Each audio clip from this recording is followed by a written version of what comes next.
Bonjour à vous, chers êtres éveillés, bonjour à vous thérapeutes. Quel est le chemin? Quel est mon chemin? En ayant en toile de fond mon chemin vers la lumière, mon chemin vers moi-même. Quel message dois-je vous faire passer, sachant qu'à la fin de cette vidéo, qui est destiné aux thérapeutes, il y a un module, je veux dire, qui sera destiné aux thérapeutes et qui sera développé de manière synthétique à la fin de cette vidéo. Quel est le message que tout le monde doit entendre par rapport à quel est mon chemin vers ma propre lumière? L'image que j'ai, c'est l'image d'un phénix. En fait, c'est simple. Ce que je vois, c'est qu'en fait, on est comme un œuf. Je sais pas si oui, voilà. Voilà, c'est une moquille, mais ça fait à peu près pareil. Je sais pas si vous la voyez bien. Voilà, on est à peu près tous dans cet état actuellement. Enfin, on l'était. Et en fait, on a des petites fissures. Comme si c'était de la lave qui sortait. Comme si en fait on voyait la lumière rougeoyante tellement concentrée, tellement intense, qui craquait ses parts en fait de carapace. Et ce qui va en sortir, c'est un phénix. Et actuellement, ce que je vois, c'est qu'en fait, on est tous cette carapace en fait qui est sur le point d'exploser pour libérer justement le phénix intérieur que nous sommes tous. Alors, quel est mon chemin? Mon chemin est simple. Mon chemin est simple dès lors où en fait je décide de prendre toutes mes parts, toute ma responsabilité de porteur de lumière. Il n'est même pas question, en fait, ce que j'entends, c'est qu'il n'est même pas question d'être un artisan de lumière.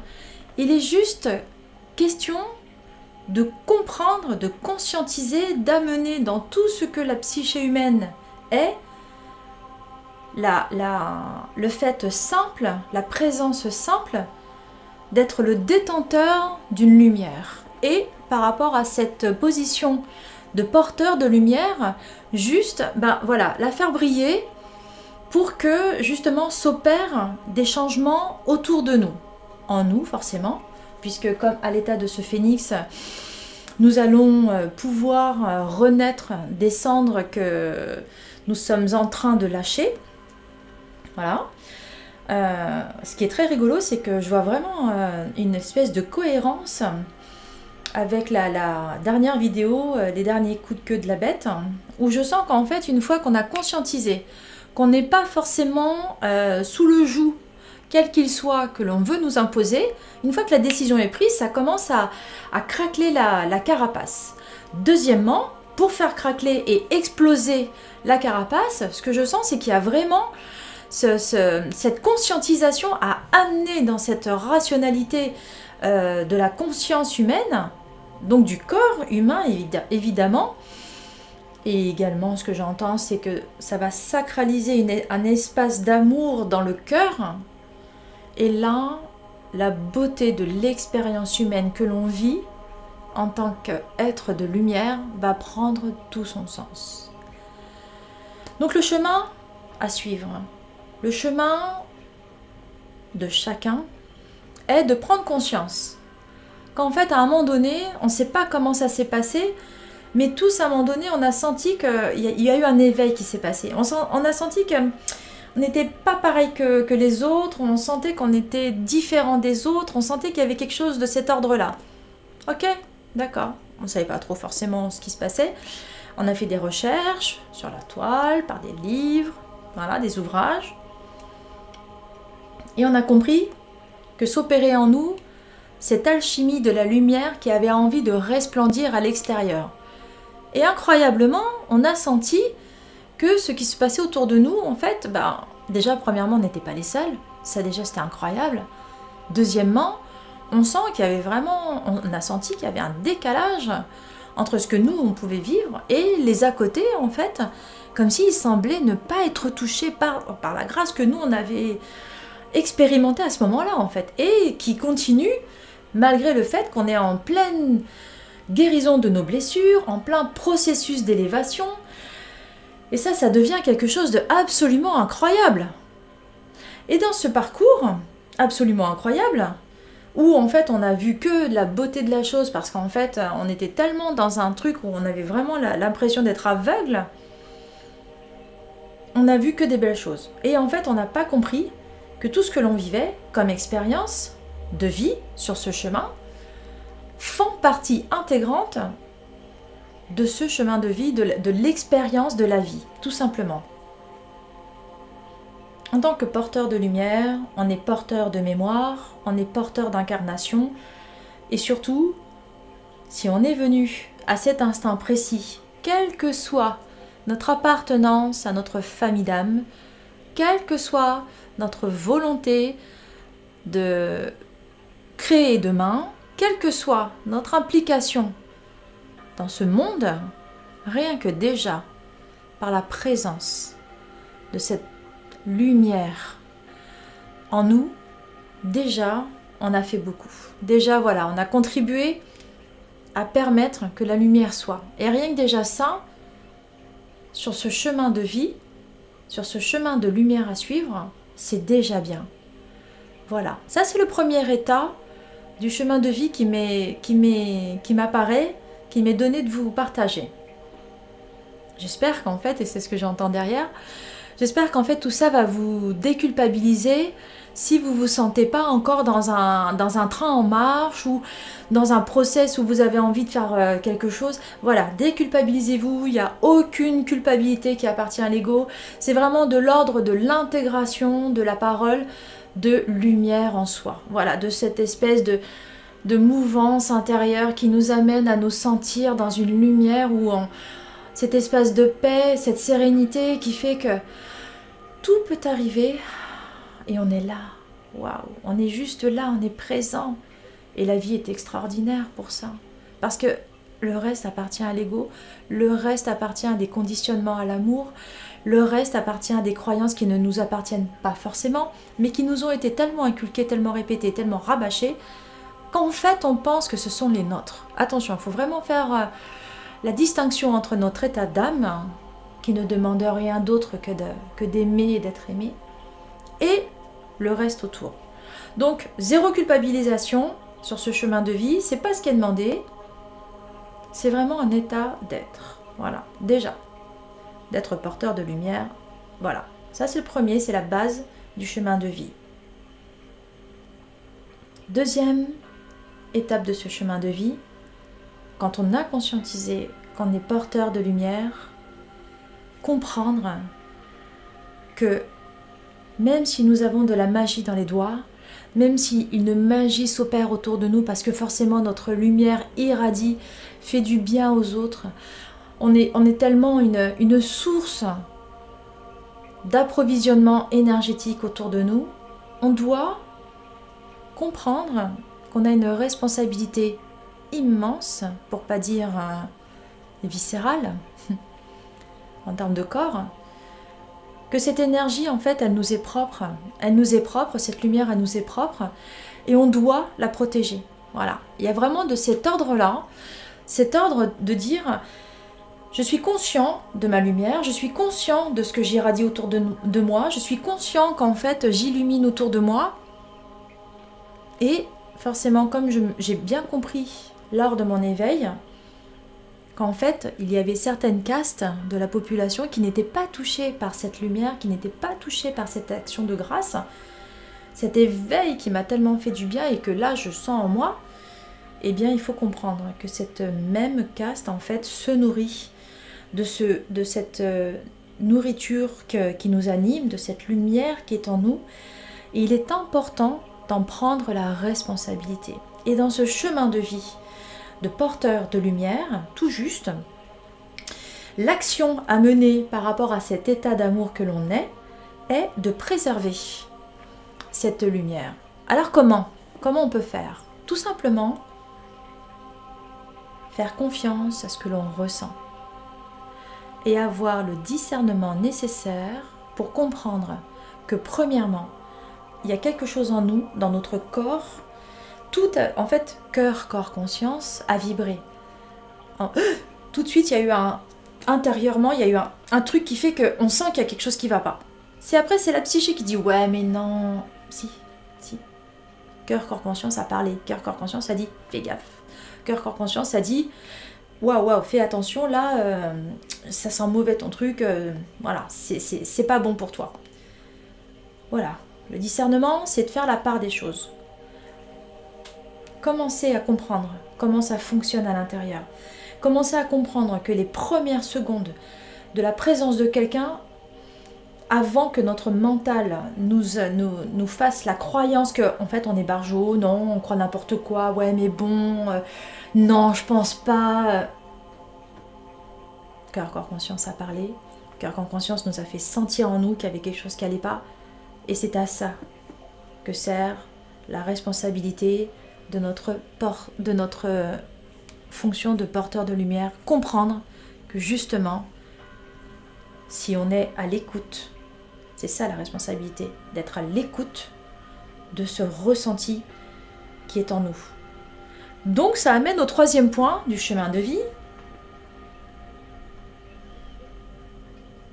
Se reconnecter à ces parts de corps en nous, dans un instant, dans un état de présence à l'instant T. Ce fameux ici et maintenant, c'est ça en fait, c'est je vis là ma seconde tout de suite. Demain je sais pas, tout à l'heure je sais pas, hier c'est passé, hier c'est acté, je peux plus revenir dessus. C'est maintenant là tout de suite qui est important. Et là comment je suis avec ma lumière, et là quelle responsabilité je prends de ma lumière, et là qu'est-ce que je décide de véhiculer avec ma lumière.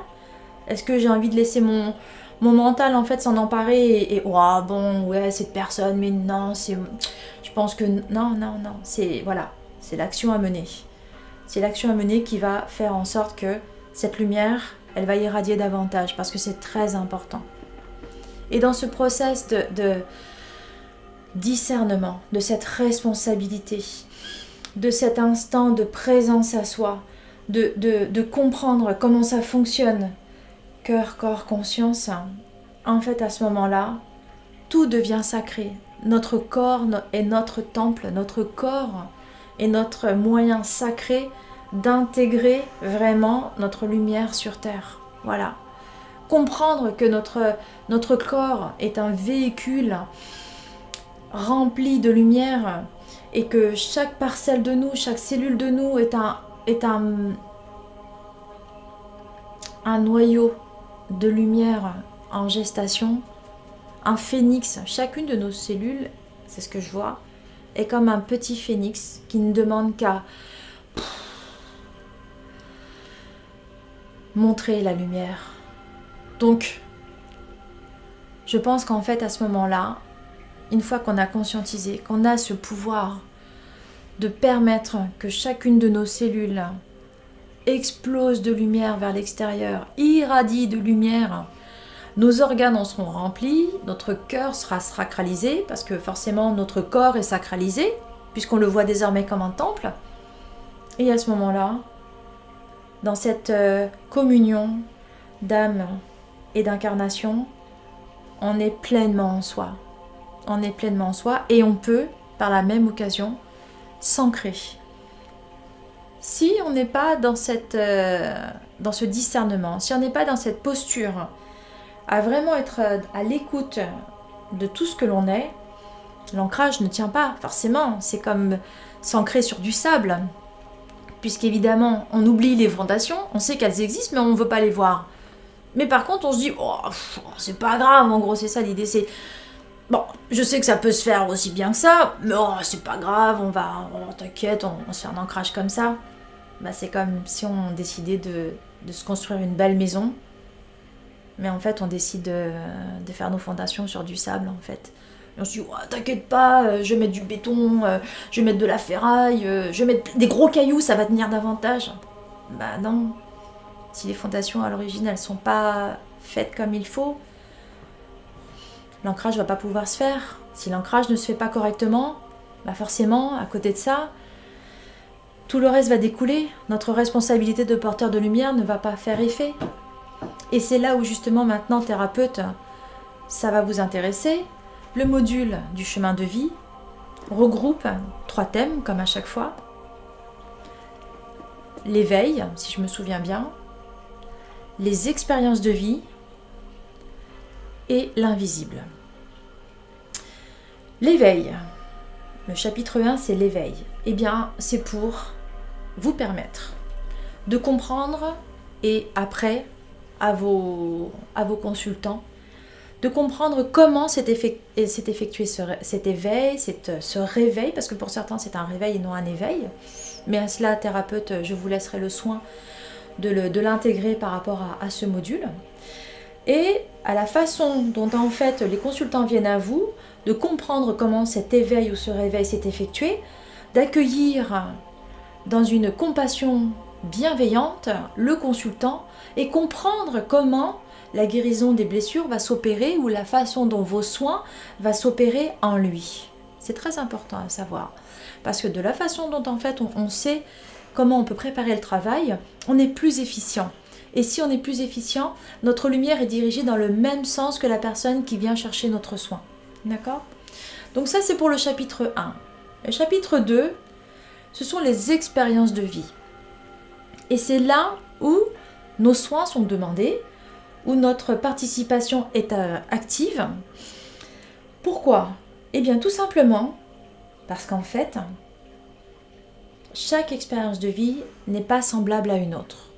Et chaque expérience de vie, vécue d'un porteur de lumière à un autre, même si au final on décide de vivre la même problématique, si je peux appeler ça comme ça, elle n'est pas mise dans l'incarnation de la même façon, parce qu'en fait, pour l'un, ça va être facile quand il va l'expliquer à l'autre, et pour l'autre, ce que l'un vit, ça va lui paraître aussi facile. Mais dans le contexte qui a été choisi dès le départ, dans la famille où l'incarnation s'est produite dès le départ, dans l'antériorité des vies et dans le transgénérationnel à transmettre et à guérir, là, il y a vraiment quelque chose qui est de l'appartenance propre à l'âme qui le vit.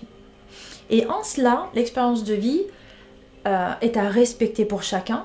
Et forcément, thérapeute de notre état, nous devons prendre en compte la façon dont la personne, en fait, elle la vit, son expérience de vie, la façon dont, en fait, nos soins vont impacter son expérience de vie, parce que, normalement, si nous sommes des thérapeutes et pas des opportunistes, nous allons bien faire la différence entre le fait que si la personne elle est là, c'est dans un but d'accroître sa lumière et c'est moi qui lui permets d'accroître sa lumière. Normalement, en tant que thérapeute, c'est la seule chose qui nous motive. Pour moi, en tout cas, c'est la seule chose qui me motive.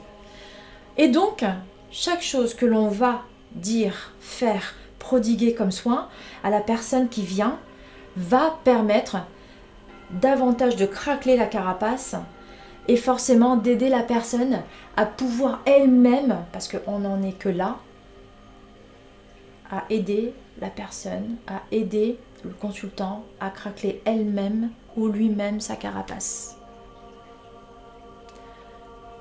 Cela va forcément nous amener au troisième point, l'invisible. Puisque l'invisible, c'est tout ce qui va être amené au porteur de lumière à découvrir. Parce que c'est un peu par là que l'éveil s'est passé, par cet invisible. Et dans la façon dont en fait on a eu envisagé notre connexion, notre façon de pouvoir amener notre vie, cet invisible est important. Mais attention, dans cet invisible, et la thérapeute par rapport à ce module en fait et à ce chapitre en particulier, vous allez donc aborder la façon dont on peut se connecter à cet invisible, et cosmique et tellurique. Mais on va aussi faire attention à la façon dont en fait on peut être happé dans l'invisible. Et tout ça, ça vous est expliqué dans ce chapitre. Et tout ça pour permettre également à vos consultants de les rendre autonomes, parce que le but étant, c'est de les rendre autonomes pour qu'ils puissent se diriger sur leur propre voie. On n'est pas là pour rester... voilà, on va pas faire 6 séances de la même séance, on est d'accord. On va faire des soins pour un moment donné, pour un type de porteur de lumière qui va le permettre, hop, d'aller sur son chemin. C'est notre but, c'est notre but.